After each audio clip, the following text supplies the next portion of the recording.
That's Based with Caleb Salvatore is a comedic informative production, meaning it covers serious topics in a humorous manner. Some of the opinions expressed are satirical hyperbole, some are not. Some of the content may not be suitable for all listeners. If you're easily offended, tune out now. We don't want pussy bleeding little bitches consuming our content. I have dementia and pooped my pants while visiting the Pope. Welcome to this week's episode of the That's Based Midweek Check-In, reporting from somewhere underground. I am your host, as always, Caleb Salvatore. We're laughing our way through the end of days, and we're brought to you by Outlaw Streamers. Head on over to www.outlawstreamers.com to learn more. Mia, the red face of white supremacy, is here with us. She's not usually on the midweek episodes, but she thought she'd drop by and grace us with her presence, which she did, and we're very appreciative of that. You might notice, if you're watching on Rumble, if you're not, you're gay. But if you're watching it, if you're following along on Rumble, you'll probably notice this is a video episode, and you're like, what the hell's going on? Well, I figured we have this massive setup. There is literally no reason that I don't record this as video when all it takes is 10 seconds, if that, for me to flip the camera on and record the exact same thing I would record otherwise. So we're going to start doing video on the midweek check-ins until I say not to. Now, if we're on the road or we're out of town or whatever, that might be a little bit of a different scenario, and I just want to record something real quick. We might go back to it for that. But until further notice, we're going to do these on video because there's no reason not to.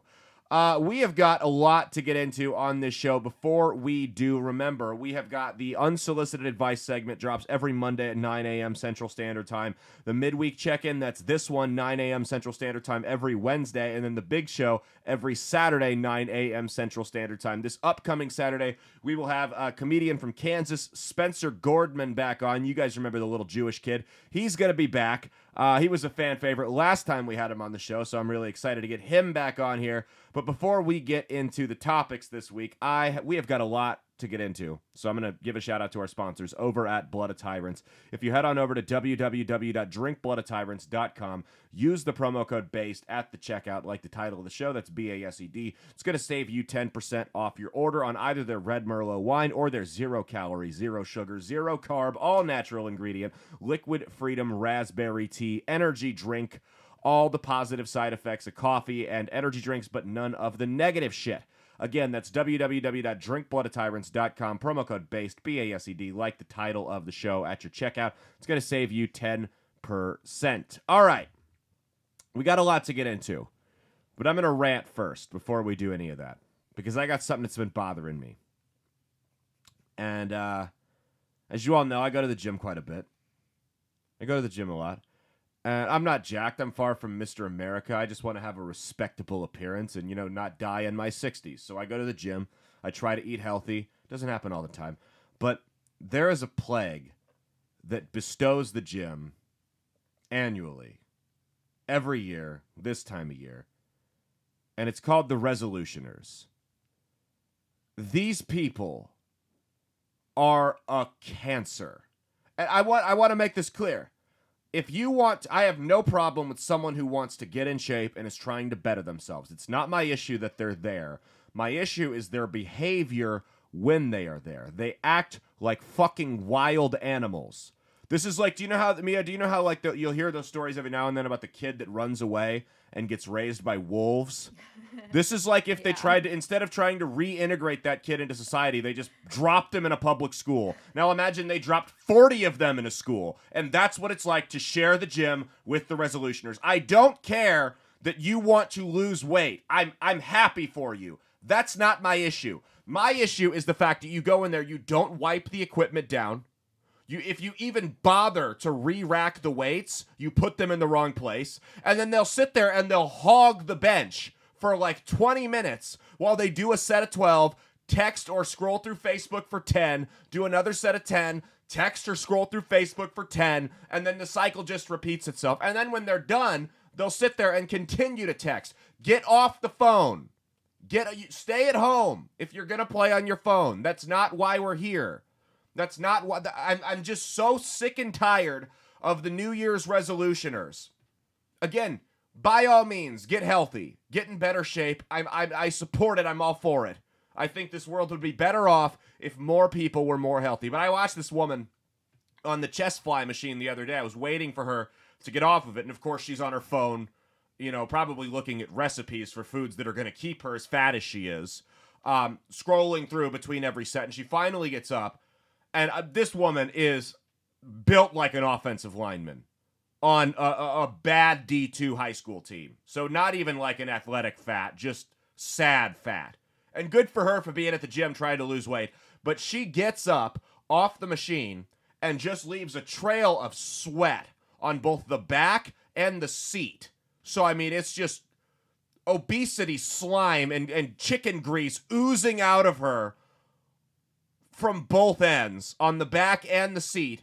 And then doesn't even bother to get up and wipe it up. Doesn't bother to come back and clean it. And I'll tell you what, honestly, at that point, it wouldn't have mattered. After seeing that, you could have an entire team of hazmat scientists come in and clean that and deep clean that thing to the bone. And there's no way in hell I was sitting on it after seeing that. I will probably never use that machine again. Again, do what you want, get in better shape. I'm all for it, but have a little bit of etiquette. The internet is there. The internet's there, and now because you've refused to use the resources that are available to you to Google or YouTube or Twitter or whatever the hell apps you're on to look up gym etiquette before you bother to go, I have to come on here and be a dick to you about it. So that's how we're going to do this. And my problem isn't even with New Year's resolution specifically at the gym. My issue is with the entire concept of a New Year's resolution. Do you want to know why so many New Year's resolutions fail? It's not because the goals are lofty or impossible to achieve. No, it has nothing to do with that. It's because there is an inherent flaw with the people who are setting them. You can't tell me that you woke up on December 31st and said, oh my God, I'm doing X, Y, and Z wrong. I need to fix it, and we're going to start doing that going into the new year. No. Chances are you identified what your problem was several months ago. Probably before that. So if you identified that you had a problem, whatever your resolution is, maybe you wanted to eat healthier, go to the gym more, quit smoking, whatever it was. If you said, hey, in October, the day before Halloween, let's say, you said, hey, I need to quit smoking. This is bad for me. It's going to cause heart disease, lung cancer, all this. I don't need this. This is horrible for me. I'm wasting my money. I need to stop doing this. Why didn't you stop doing it October 30th? Why did you give it another 2 months to quit smoking? You are the reason your New Year's resolutions fail, not the resolutions themselves. Lots of people have gotten into better shape. Lots of people have quit smoking, have quit drinking, have started eating healthier, and stuck to it. It's nothing to do with the goal itself. They're actually very easy. It's you as a person having absolutely no self-control because you see problems and you don't immediately identify them. You put off solving them for another 2, 3, 4, 5 months. Odds are you probably knew this behavior was unhealthy years ago, and you continued to go ahead and do it anyway because you're a fat piece of shit. Am I being too harsh on him? Do you think I'm being too harsh, Mia? I don't know. Okay. No, I guess not. No, that's all I'm saying is why would you wait? Even if you figured it out like, let's say December 20th, you're like, you know what would be a good New Year's resolution? Is for me to get in the gym. That's what I want to do. I want to work out twice a week. Start going twice a week on December 20th. Why are you waiting the 12 days until New Year's? Why are you giving yourself that buffer period where you basically have like the death row inmates equivalent of a last meal where you just get to be a lazy piece of shit who drinks and smokes and eats like crap for 11 more days? Start doing it now. You figured out that this is a problem. That's step 1, admitting that you have an issue. Step 2 is actually getting into action. Stop doing what you're doing when you notice it's a problem. Don't wait until New Year's. Because I'm telling you, right now, the fact that you put things off and you don't have the discipline to stop doing, or at least make an attempt to stop doing bad things when you identify that they're a bad thing, is the sole reason why your New Year's resolutions never succeed. It's a you problem, not the goal. It's not the New Year's resolution curse. It's you. You suck. That's all it is. All right. God. It's been driving me crazy these last couple days. It's been thinking of anyway. All right. Wow. Let's get. We all okay now? Feel a lot better. I'm not gonna lie. I feel a lot better after that. I do. It's just they come from nowhere when you're at the gym. You're waiting on a machine or a bench or a weight or whatever, and they just come out of nowhere and intercept it, even though they see you. Seriously, it's like if they let the orcs from Lord of the Rings into the Shire where the hobbits lived. Resolutioners are not peaceful people. There's no room for them in civilized society. Okay, I'm done. All right. Let's get into this. So we had our January 6th celebration last week, and with Jacob Wilson on. Hilarious guy. Great episode. If you haven't watched it yet, go check it out. It was a great way to start the year off. We had our January 6th episode last week, and what I've noticed is a lot of Democrats have been overusing the word democracy. And they've been doing that since January 6th, 2021, right? So I've been wondering, what's the obsession with the word democracy? Why do they continue to use the word democracy to describe the U.S. when that is so clearly not what this country is? We are not a democracy. We are a representative republic. I'll pull up the differences right now. There's literally a democracy does not describe the United States. I'll pull it up here once I can get my keyboard to start working. For fuck's sake. We're irritable today. All right. Democracy versus republic. Okay, this first one's a democracy. Let me read it off. And Mia's been studying in her civics book, so she'll know this stuff too. A democracy, the community of people are considered to hold power over how they are governed. Kings and tyrants are seen as threats to the innate rights of the people, sure. As such, all eligible citizens get equal say in decisions. So every single thing in a democracy is voted on. You say, hey, are we going to build a roundabout and replace the stop signs or replace the stoplights on whatever street? That doesn't get voted on by city council. The people go and they vote on each individual issue like that. That's very, very inefficient. That's not the United States. This is a constitutional republic. Republics are in opposition to rulership by a single person. So the same thing as democracy, opposition to kings and tyrants. All eligible citizens get equal say in decisions through elected representatives, which is what we have in this country. Unalienable rights of individuals are protected by law to safeguard against a majority abuse, against a majority abusing the minority by a constitution. So we have a document called the Constitution and the Bill of Rights, which protects your rights in case someday a whole bunch of retards take over and say, hey, we don't want offensive speech anymore. You can't tell, a comedian can't get on stage and tell jokes that we don't like to hear. If they do, we're going to fine them. If they don't pay the fine, we're going to throw them in jail, like you see in Canada and England and pretty much all over Europe. So they put up a document in place that said, hey, even if 52% of the country believes that you shouldn't be able to tell offensive jokes, the other 48% of the country can still do that, right? Because democracy is quite literally two wolves and a sheep voting on what's for dinner. We have a representative republic so that people like me don't get trampled on by idiots. Because let's be real, the majority of the population is just not that smart.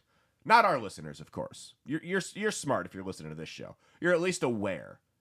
You are. You're at least aware. You're making an effort to know what's going on in the world. You're not just getting your news from CNN and MSNBC and Fox. You've expanded your horizons to bigger and better things, right? So why do they keep calling our country a democracy? They've even gone as far, and let me find, this is from Jeanne Shaheen. She is a senator from the great state of New Hampshire. Democrat, of course. She tweeted, and I'll read the quote to you. She tweeted a quote here. Oh, she's deleted it. What an idiot. Oh, of course she deleted it because she got called out and absolutely dragged through the mud. I got to find it here. Now, this is what these idiots are doing because they can't stand by the things they say. Okay.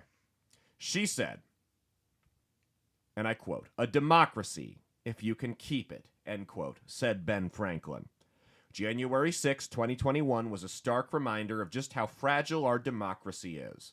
It is on each and every one of us to never forget the actions that led to the day so we ensure history does not repeat itself. Now, that's not the quote from Ben Franklin. The quote from Ben Franklin is, "A republic, if you can keep it." So why change the words? Why do they continue to bastardize and misrepresent what this form of government is? Why? What's the point? Why do they keep doing it? Why would they change the wording of a quote to say democracy instead of republic? If you Google, this is an objective fact. You learn this in like 4th grade history or civics class, excuse me. The United States is not a democracy. We are a constitutional representative republic. That's what we are. We don't all get together and vote on everything. There are some issues we do, sure. But for the most part, we elect people to vote for us. That is, by definition, a republic. Yet if you Google, is the United States a democracy or a republic, you get mixed results. You get supposed respectable people from the media that sit there and go, well, I mean, technically we're both. No, we're literally not. They're two different things. We're one, not the other. Why do we have to mix everything? They mix everything. Democracy and republic, male and female. Everything has winners and losers. Everything has to be mixed. No, some things are objective. A man is a man, a woman is a woman. The United States is not a democracy. We are a republic. Why do we have to conflate these two things? They're not the same thing. It's okay. Why would they fixate on the word democracy when they talk about how Trump and his supporters and everyone on the right is this massive threat to democracy? Why do they fixate on these words? And really the only thing that it can bring me back to, I've looked into this extensively. I've sat down and thought about it. The only thing that consistently comes to mind that I can't rule out is it's just part of their gaslighting. That's all they do. Because that's what abusers do, is they will gaslight you on little things like that, just to make you seem stupid and to confuse you and to beat you down to make you feel like an idiot. That's the only thing I can think of here, is that it's gaslighting. Well, technically it could be either one. No, we're a republic. We are not a democracy. That is objectively false to claim that the United States is a democracy. And I feel like the only reason they're doing this is just to gaslight people, to manipulate them, and to confuse them, because the more head games they can play with you, the easier it is to get you on board with their agenda. Are you going to read your civics book on the air here? I'm going to see if it says anything in there. What year is that textbook from? That'll probably tell you. 2020. 50-50. I don't know. But that's all we got. That's all I got on that topic. It's such a weird thing for them to do, but that's exactly what abusers do in like personal relationships, is they will, what's it say? There's a page on it. On democracy or republic? Is the United States a democracy? It's not.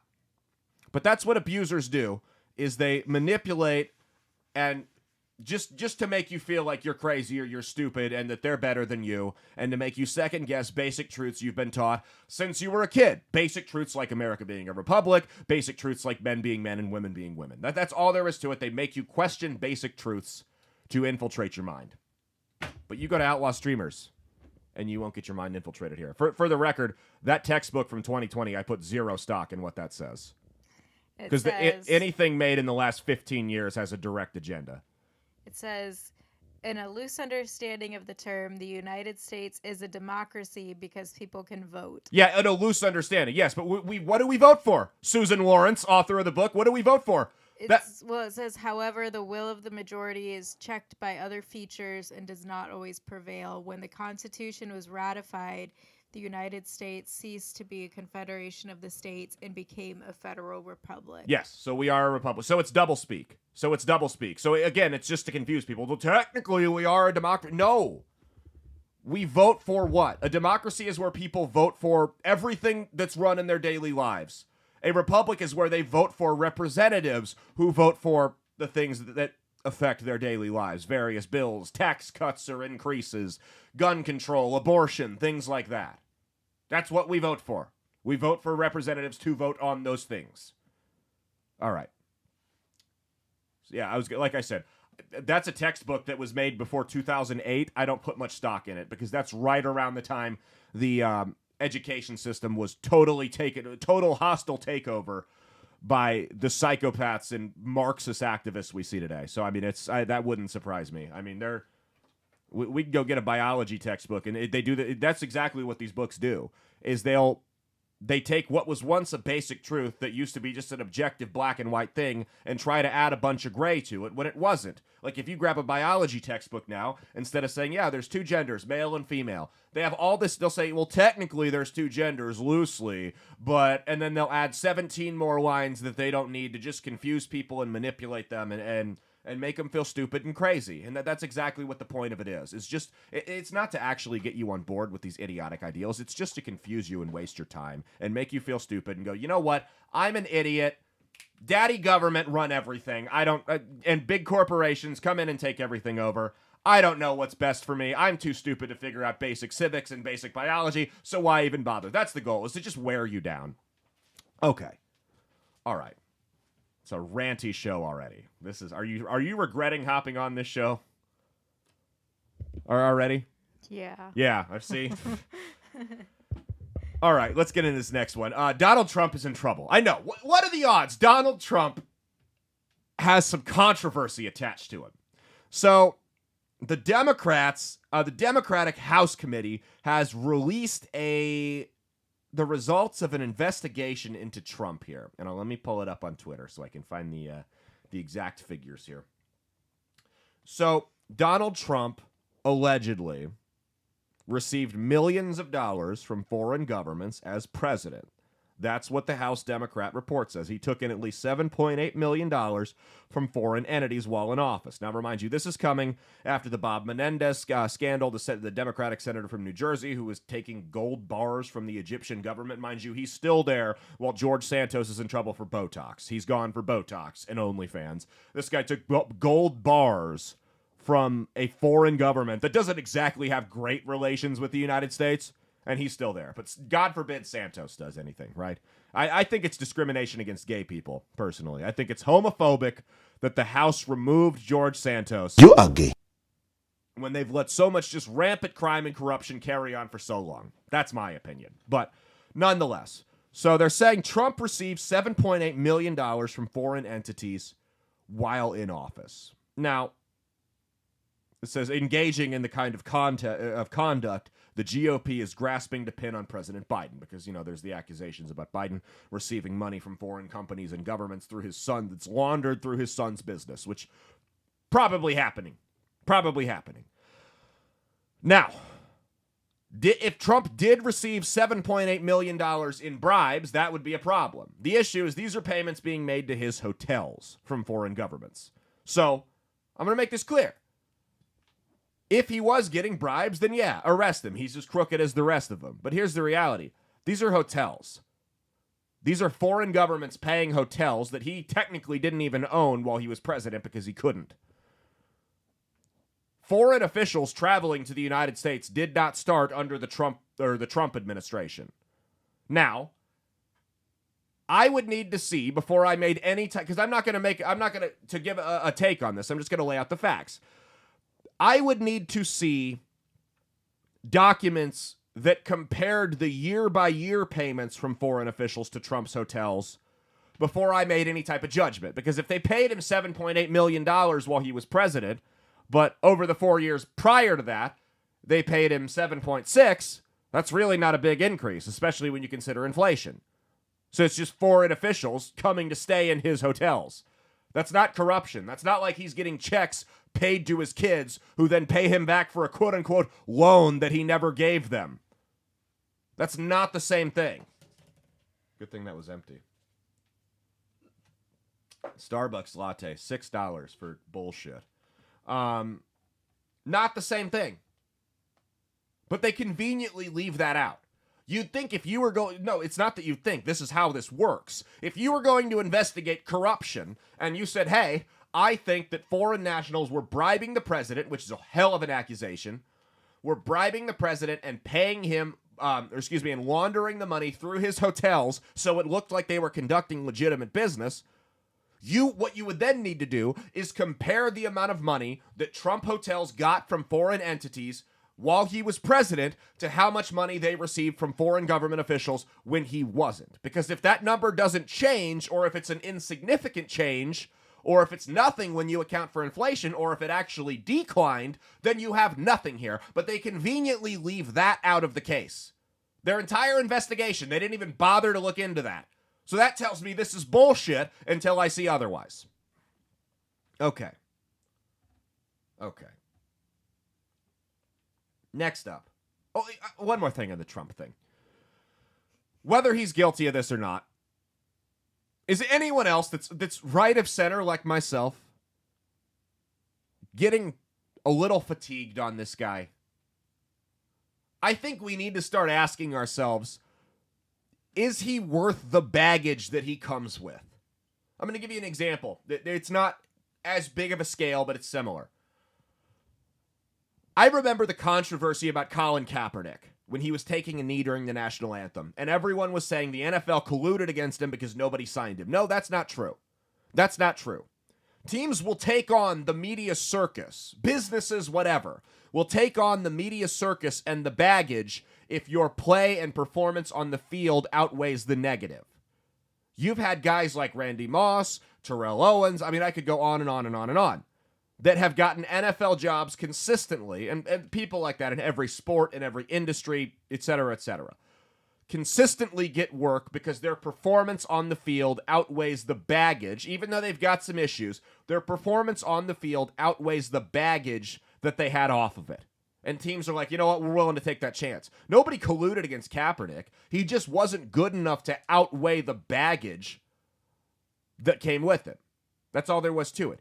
So we have to start asking ourselves, does Donald Trump outweigh the baggage that he comes with the negative connotations? Did we have a great economy under Trump? Absolutely. There's no doubt about that.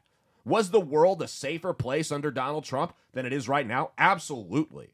We've never been closer to World War III and economic collapse than we are under Biden. Those are two major things to screw up. But the question here is, how much of a drop-off is there in those two categories from Donald Trump to somebody like Ron DeSantis, to somebody like Vivek Ramaswamy, to somebody like Glenn Youngkin from Virginia? How much of a drop-off is there in economic output and international global politics and world safety? I don't think there's going to be that big of a drop-off with either of those two guys. I think they're going to be pretty similar policy-wise to Donald Trump.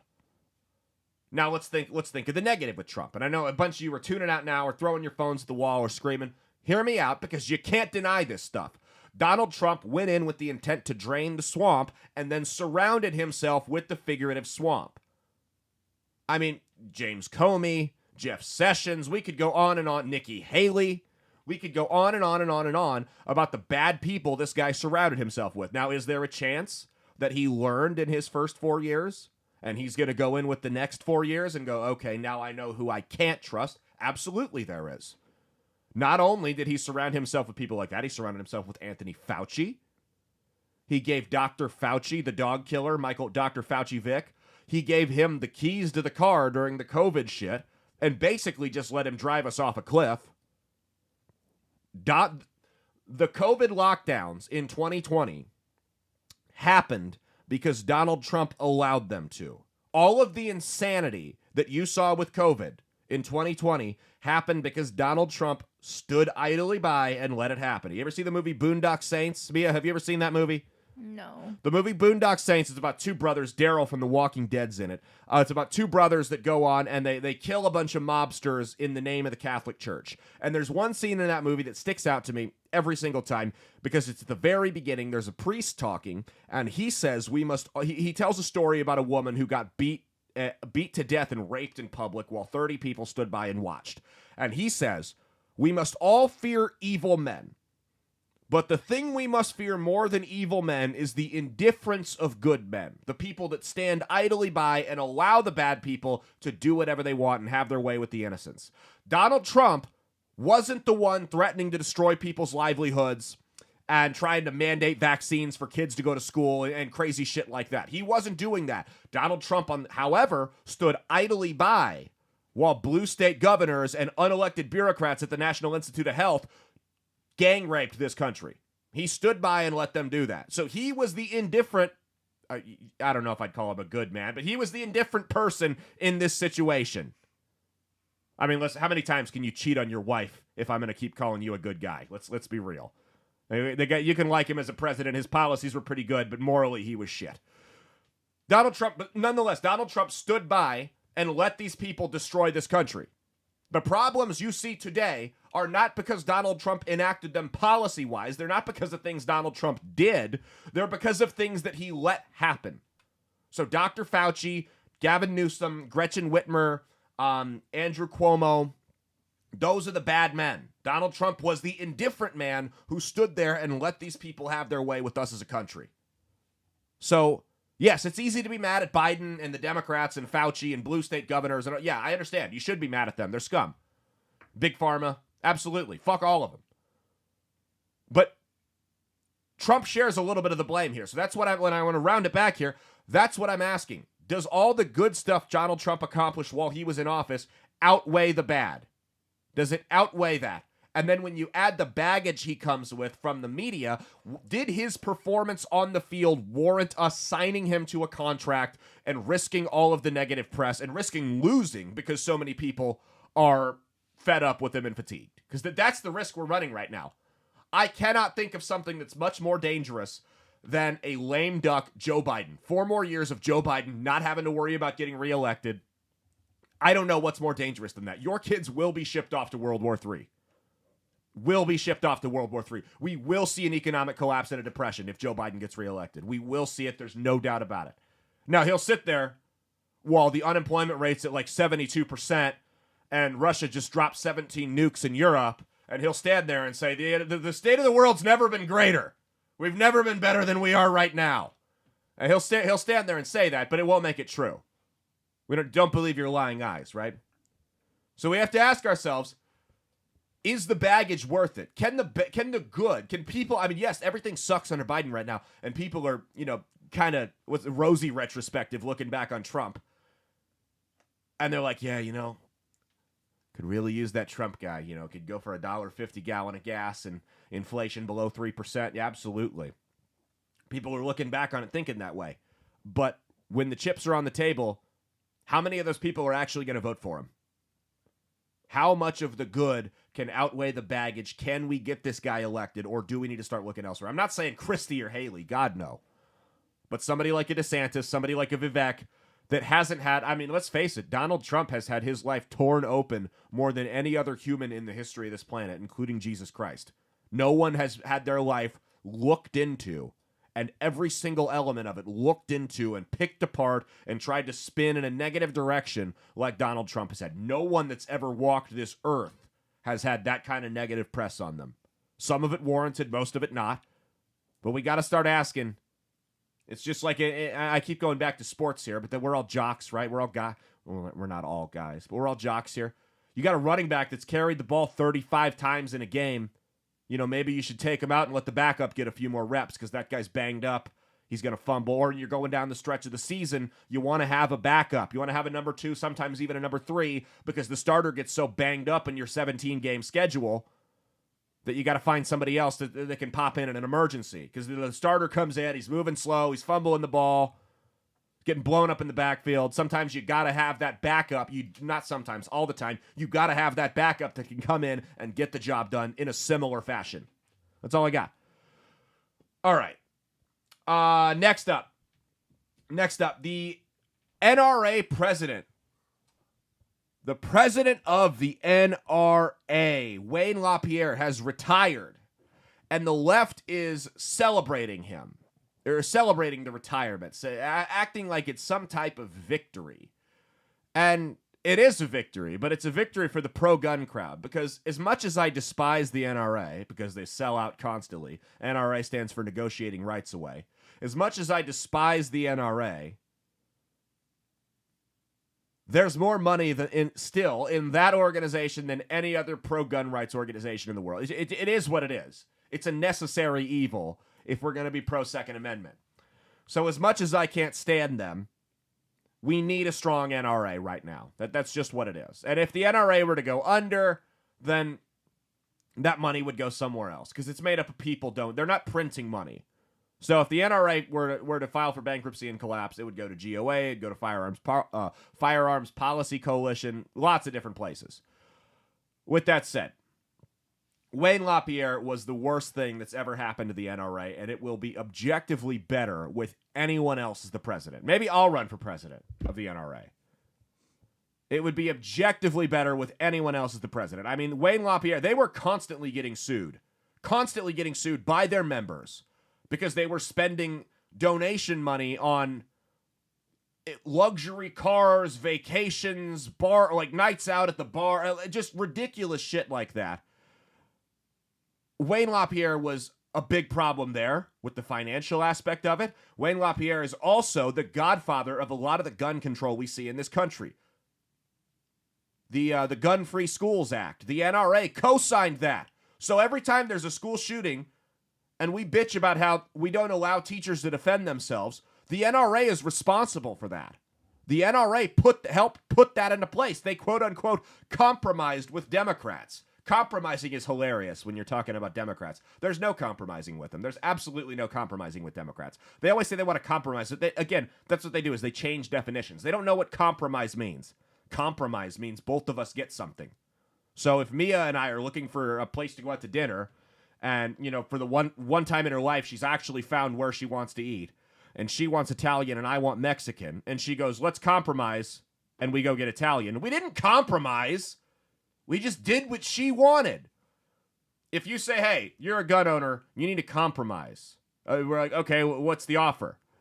And the Democrats go, well, we're going to ban assault weapons and you get nothing in return. That's not a compromise. You're just getting what you want. And that's what Wayne LaPierre set that precedent as the president of the NRA for decades. The NRA as a whole set that precedent for decades that that we were willing to quote unquote compromise and get nothing in return. No, a compromise would be, hey, we're going to pass, and I'm not saying I would support this, but this would be a compromise. It would be, hey, we're going to pass universal background checks on private sales, but in return, you no longer have to get an ATF tax stamp on suppressors. That would be a compromise. This isn't none of the stuff that Wayne LaPierre and the NRA signed off on over the last several decades was a compromise. It was them selling us out. So, Wayne, if you're anti-gun and you're listening to this show, which is probably not a lot of you, but you don't like guns, hear me here. Wayne LaPierre was your best friend. He was the best thing that happened to your movement. Now that he's gone, there's going to be a little bit of a power vacuum, and someone who is more of a hardline Second Amendment supporter is going to emerge as the president. That's my prediction. And they may not write all the financial issues, but they're going to right the ship philosophically on on how we feel about gun control in this country. And that's the last thing you guys want, is a strong, hard-lined NRA. That will be the end of the gun control debate in this country. It's still somewhat raging on right now. That will be the end of it, because you will a focused, hardline NRA that's more in touch with groups like Gun Owners of America, like the National Association for Gun Rights. I don't like that one because the acronym is NAGR and it looks too much like something else, and that could be easily spun, but whatever. It's Firearms Policy Coalition, which I'm a member of. If we could get an NRA that was anywhere near as hardline purist on the Second Amendment as any of those groups I just mentioned, it's over for the anti-gun lobby. You are done. You have never been more done. The debate is ended right there. That will be so much money and so much ideological consistency coming through that you won't be able to stop it. And it'll be done. We'll be done having this stupid debate every time a transgender kid walks into a school in Iowa because he, she, they, them, it got bullied on TikTok and kills a 6th grader with a shotgun, even though they're 17 years old and can't legally buy one. We'll be done having the assault weapons debate. It'll be over. The debate will now be, hey, anti-gun lobby, let's compromise. We're going to make it so teachers can carry in schools if they want to, and you get nothing in return. And we're going to start bullying you guys around. And we're going to do that for the next 3 decades and see how you like it. Because we've had enough. It's time to play hardball. The pussies are getting out of the room. We're strengthening up on the Second Amendment, and I love it. For too long, the gun lobby in this country, no pun intended, has brought a knife to a gunfight. Well, now we're bringing the big guns, and we're going to push you the fuck out of the way. Because this joke is gone. Yeah, that was the... did you hear about the Iowa school shooting, Mia? No, I didn't. The Iowa school shooting, you had, they of course stopped talking about it. There was a high school student in Perry, Iowa that went in and shot a 6th grader because he got bullied. The 17-year-old got bullied. Now, if you're a 17-year-old getting bullied by 6th graders, I mean, you should probably just turn that gun on yourself. I'm kidding. Jokes. No, I don't want to encourage. Yeah, no, there's probably... No, don't kill yourselves. This is a satire show. But no, I mean, if you're a 17-year-old getting bullied by sixth graders, that's pretty pathetic. But no, I guess it was like his sister was getting bullied, and he got bullied before that. And it was just a whole thing. I don't even know what was going on with it. But there was all kinds of stuff about transgenderism littered all over his social media. So I'm assuming small town Iowa, transgender, probably getting picked on a little bit. Well, this kid brought a shotgun in and shot 6 people, killed one of them.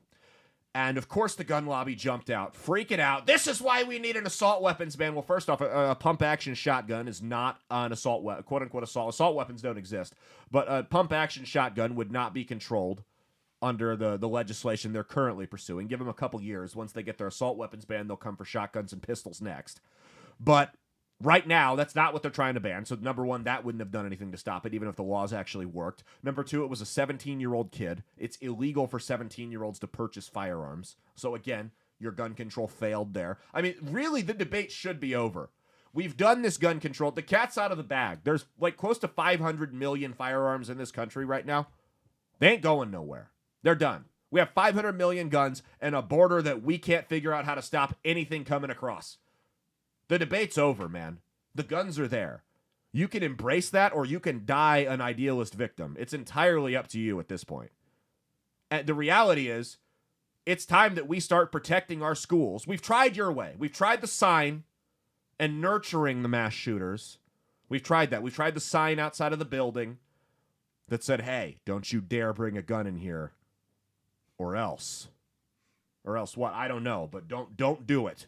Don't. You know what else they have signs at the schools that say, Mia? At the public schools? They can't hear you. No, I've never been to a public school, yeah, so right. I don't know. Well, I'll give you. So we have the gun. So I went to Millard South for high school in Omaha. And we had the gun-free zone signs, which obviously that did a lot of good there. Yeah. We had the gun-free zone signs. But at every public school, they have the gun-free zone signs, and they have the drug and tobacco-free zone signs. Neither of those signs work. Neither of them work. Now, I'm not saying that you should be... Those are interchangeable. I'm not saying that you should be able to just light up a stogie in the middle of 9th period English class. That's not what I'm saying. What I'm saying is it's time to take a different approach. The sign is not stopping anything from coming in there. If it wouldn't stop drugs, it's pretty reasonable to say that it wouldn't stop guns. So we can either keep doing this la-la pretend land and covering our eyes and ears, see no evil, hear no evil. We can keep doing that and just keep letting these school shootings happen. Or we can stop making the schools soft targets because the guns ain't going nowhere. That's out of the question. You're not going to win that argument. You're not going to take people's guns. So you can either continue to let these things happen and be complacent in it, or we can try our way. We can try what they did in Utah, where they didn't require anyone to carry guns. They gave teachers the option. If you want to carry guns at school and you have a permit and you're not a convicted felon and you don't act like an idiot with it, you can carry guns at work. What? You don't act like an idiot. I mean, we do the Teacher of the Year segment on this show. There's not always... We know that a lot of teachers are like the guy that held the fight club in his 8th grade class, the substitute teacher. We know sometimes they're not always up to the best things, right? They're not always on the up and up. So yes, if you're going to be responsible, if you're a responsible, law-abiding citizen with a permit, you can carry a gun at work if you're a teacher or a secretary or principal, whatever. And they let them do that. And guess who hasn't had a school shooting since they did that? Utah. Because it's not soft targets anymore. Think about it. What do we protect our politicians with? Armed security. What do we protect, not banks, but like the Rochester armored trucks with? Armed security. What do we protect airports with? Armed security. What do we protect schools with? A sign that says, don't bring a gun in here or we'll arrest you. Maybe. If we catch you. Unless you shoot yourself first. Probably. I could be crazy, but I think that we should start protecting our children with the exact same measures we protect our politicians, our money, concerts, sporting events. Because that's what you'll hear is when we say, hey, let's arms. If you don't want to arm teachers, okay, let's compromise. This is an actual compromise. Let's put armed security guards in the school. And the left always claps back with, no, that would make school like a prison. That would make school like, because it's not already, right? It's not already. You go to certain time. You can't leave this building. It's basically prison on work release. You're on constant 24/7 surveillance. You can't leave this building. You get to certain points at a certain time of the day. They even give you yard time at PE. It's not already like a prison. No, armed guards is what's going to make it like a prison, right? No. So what if we put armed guards in the buildings? Armed guards. We don't let teachers carry, but we put armed guards in the buildings. And the left always claps back with, well, that would make school like a prison. Because armed guards is what makes something like a prison. That's all it takes. That's weird. Because I've never heard someone... Didn't you have... We had a cop. Oh, We had a okay. cop who hid under his desk.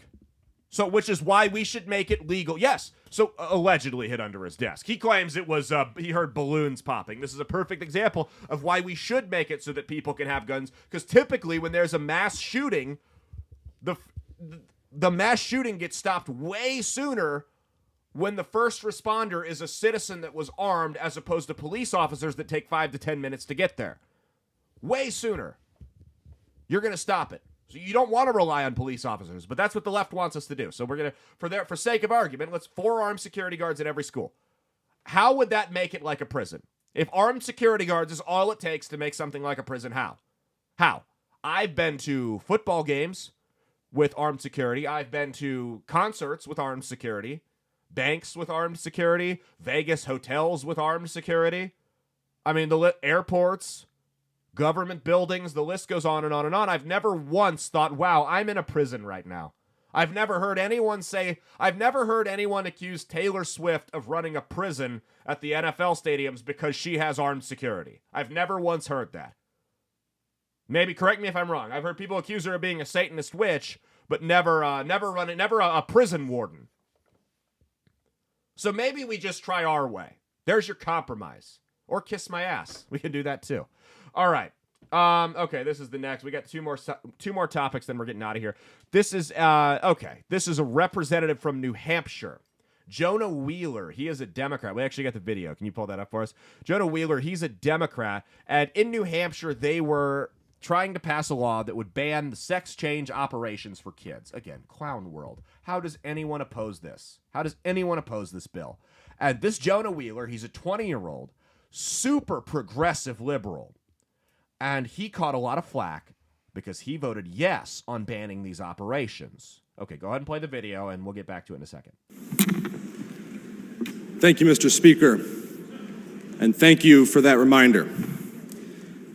I rise today despite the uncomfortability of this vote because, for me, it comes down to whether or not kids should be able to get these surgeries. And despite the fact that I am a liberal, despite the fact that I believe in non-discrimination for trans people, for gay people, for queer people, and that I will fight until my very last day, until they are recognized as human beings. The question before us is whether or not children under the age of 18 should be able to get these surgeries. And I, despite being a liberal who believes in those human rights, do not think that is the case. And when the question is put before me, and I spoke to people until 11:30 last night, lobbyists, different stakeholders, people with firsthand experience, lived experience, and I've been speaking to people for the last 4 weeks about this bill. The only argument against it being that this opens the amendment specifically opens the door to other bad trans bills. But folks, the slippery slope fallacy I don't think applies here. We're talking about whether or not kids should get these surgeries, and they should not. These are irreversible surgeries. And despite the fact that there are medical exceptions which are included in this amendment, when people have problems with their genitals that need to be addressed, that should be addressed. But when we're talking about whether or not kids should get these surgeries, I think that goes a bridge too far, and I will not be signing on to that. So I will be supporting this amendment, and I appreciate the work done. So this guy is hyper left. Like, he's a 20-year-old Democratic representative in the New England region. This is not your grandpa's moderate JFK Democrats. This is not RFK, not any of these people, right? Not John Edwards, none of them. These people are typically hard left socialists, reparations, all that garbage. Even this guy is saying, hey, and this is too far. You want to get that surgery as an adult? Do your thing. I'm all for it. I'll support your right. I'll support your right to have the same exact rights that I have every day of the week. But this kid shit, it's too weird. I'm sorry, I can't do it. Even that guy's saying it, which is what it reinforces the point I've been making since we started this show. This trans kids thing is not a left versus right issue. This is an issue of people with common sense versus people without it. I disagree with probably everything else this guy believes in politically, or like 90% of it at least. And even here, we can agree, because he understands that this is not a partisan line issue. It's not. No matter how bad they want to make it. And I know the Democrat... What was that? What just popped up? Thumbs up. What is... Why is OBS is like on crack right now? It did the party balloons last week. I don't know what the hell it's doing. Anyway, I'm glad I wasn't the only one that saw that. But no, so this is not a partisan line issue, even though the Democrats have a purity test. They have a purity test. On issues like abortion and the transing of the kids. And that's how they get their people in line. And you know what? They're a machine. They're damn good at it. So props to them, I guess, on producing a bunch of sheep who are incapable of independent thought. Good for them, I suppose. But nonetheless, this guy has stepped out of line. This will probably be, unfortunately, career-ending for Representative Wheeler. But props to him for saying, no, this is insane. I'm not putting my name by it any longer. Thank you for stepping out of line. Big shout-out to Jonah Wheeler for that. Appreciative of him. And that's, again, it's the gaslighting, the manipulation, the abuse. We constantly hear the clapback when you'll see these parents of the quote-unquote trans kids. You know, trans people make up less than 0.5% of the population, but they just happen to have 4 of them in their house, right? And they, of course, adopted all of them, right? No, but so these parents of the quote-unquote transgender kids will come and they'll testify with their kids sometimes in front of these legislatures, and they will literally say, if you pass this bill, my kid's going to kill themselves. Again, let's go back to what we were talking about at the beginning of the show with how abusers behave. That is textbook abuser behavior. If you don't do what I want, I'm going to kill myself. You know what I would wager to say? If you're suicidal, if a bill being passed can make you suicidal, then maybe you're not someone who's stable enough to have an opinion that we consider in the public forum. You, by all means, say what you want to, but you're crazy, and we should disregard what you have to say as such. The trans issue is literally the only issue we talk about where threats of suicide are seen as legitimate political discourse. Mia, could you imagine if I went before the city council, because of course they're going to jack our property taxes up again next year, if I went before the city council and I said, don't you dare raise my property tax. And they went, why? What's your argument? Why shouldn't we raise your property tax again, like we've done the last 10 years, every single year? Why shouldn't we do it again? And I went, because if you do it again, I'm going to kill myself. Am I a serious person who should have his opinion considered on any other issue? Any other issue. If you go and your sole argument is if you pass this bill, I'm going to kill myself, you're not a serious person. That doesn't mean they want you to kill yourself. That doesn't mean we don't want you to get help. That doesn't mean we don't think that's a that doesn't mean we think that's a healthy way to go about doing things. Of course we want you to get help. Of course we don't want you to kill yourself. Of course that's not the intention of passing this bill, but that's what the abusers do. If you break up with me, I'm going to kill myself. Well, I'm going to break up with you. And I don't want you to kill yourself. I'm going to call 911 and get you some help. But I'm breaking up with you because you're an abusive piece of shit. You're lazy. You can't hold the job down. You beat me up. You cheat on me. Whatever. I'm breaking up with you. Well, then that means you want me to kill myself. No, I'm not breaking up with you because I want you to kill yourself. I'm breaking up with you for the reasons I just listed. You're using the threat of suicide to manipulate and gaslight me. I bet our neighbors think we're having a hell of an argument right now.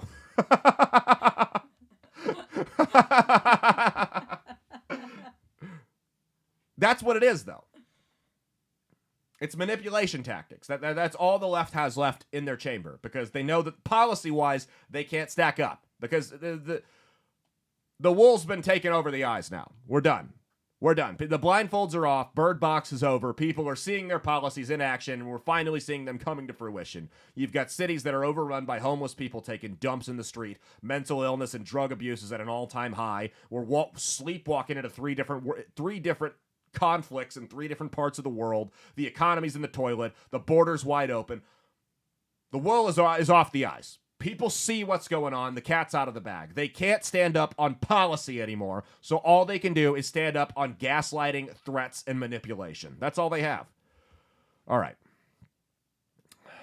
All right, what do we got here? Kill your fucking selves! Oh, man. Okay, let's end this on a happy note.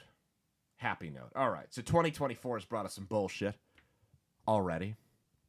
We're already starting off in some bullshit. Check out this video. The Miami, it was a mall in Miami. Supposedly, this mall in Miami was taken over by some kids who were fighting each other with sticks and fireworks. And I'm not saying that's not a problem that shouldn't get police response. Of course it is.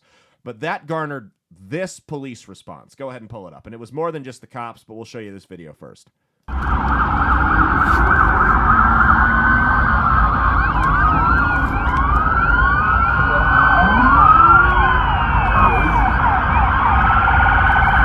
Esta es una llamada a todas las unidades de la ciudad de Miami. All the way down the line. Esto es en Bayside ahora. Now, again, if there were kids fighting at a mall, that's almost the entire Miami police force. If there were kids fighting at a mall, then yes, absolutely, send the cops out, dispatch them. But it was the entire police force, which is why the official story here doesn't make sense. And there's some other issues we're going to get into that don't make sense either. So this is kids being punks. Absolutely. We need to go stop it. Don't let people act lawless. That's how you get San Francisco. And I think Francis Suarez has done a great job down in Miami. And that's how they've avoided a lot of these problems. Even though they have similar demographics and income levels to these big cities, Francis Suarez has been no nonsense. And they haven't had a lot of the problems you see down there. But nonetheless, an entire police department for kids fighting with sticks and fireworks seems a tad excessive. That's how they do it. That's how they shut it down? Yeah. Okay, but what if someone Send was the being entire police robbed force. or raped or someone down the street? They're all focused on the kids. No, I mean, think back to 2020. You had mobs of people burning cities to the ground during the summer, the quote-unquote summer of love, right, with the George Floyd stuff. You had mobs of people burning cities to the ground, and they didn't get that type of police response. On the flip side, you had the worst terror attack in the history of this country, January 6th, didn't have that type of police response. And I say that tongue in cheek, obviously. How do kids fighting in a mall get that response? But it wasn't just that. They cut power off to the mall. They shut down the police radio. It went dark. So those apps and those scanner apps that people listen in on, they couldn't hear it anymore. And then they shut down the airspace over the mall. All over kids fighting. Mind you, we're yet to see video of these kids fighting with sticks and fireworks. We're yet to see any video, any. I saw one blurry image. It looked like a Sasquatch sighting. Where they're like, okay, here you go, we'll throw you a bone. Well, this is what some people... there are people... Clint Russell, he's a podcaster of Liberty Lockdown is his show. He tweeted that he had lost internet for over 24 hours, and he lived right up the street from there. And, mind you, Miami is a tech city. They don't lose the internet in Miami, because that city literally does not run without it. So, it's a tech hub. So, this is what they're claiming. They're claiming that it was aliens. That's what TikTok conspiracy theorists are claiming. Now, for the record, I don't believe it was aliens. I don't believe the true story. I don't believe the official story about the kids is entirely true, but I also don't believe the aliens part is true. I don't know what it is, but go ahead, check out this video of what they're claiming is supposedly the proof that there were aliens at this mall.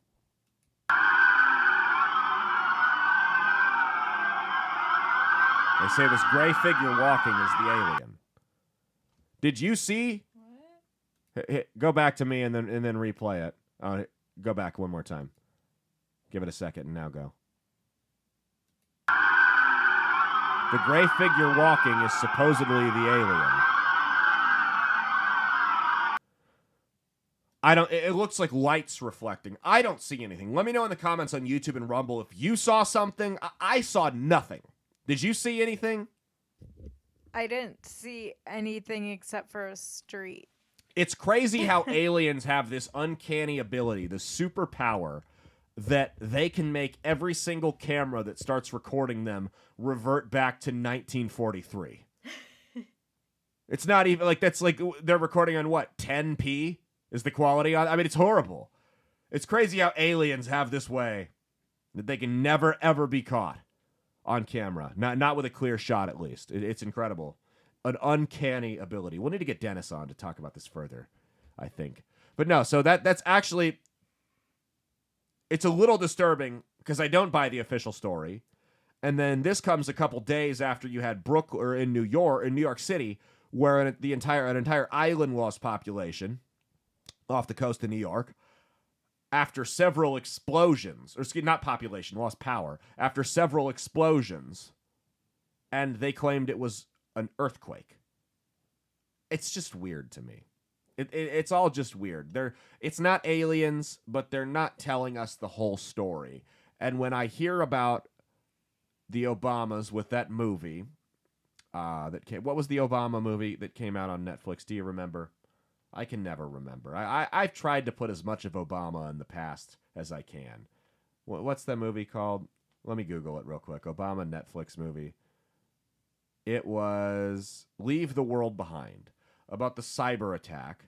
And then I hear about this happening in New York where you've got explosions and the power goes out. And then you've got this massive police response in Miami. And then Klaus Schwab from the World Economic Forum comes out and says that we could very well see a massive scale cyber attack in either the United States or Europe in 2024. And then you have a lifetime CIA spook come on the national news and say she expects to see a Black Swan event in 2024. It feels like they're gearing up for something. I don't know what. It may not be a cyber attack, but one of these things on their own, not a big deal, but all of these things together, it just feels like something weird is coming. I don't know what it is. It could be a war. It could be a cyber attack. It could be a new virus. I don't know what it is, but it feels like they're gearing up, and these are a couple test runs for them to make something real stupid happen. Do you have closing comments you want to make? I just want everything to be okay. Me too. Don't we all? Don't we all? Well, that's why we're here on this show, is to only report positive news. And all the good things that are happening in the world. And that's all we got. Follow my socials.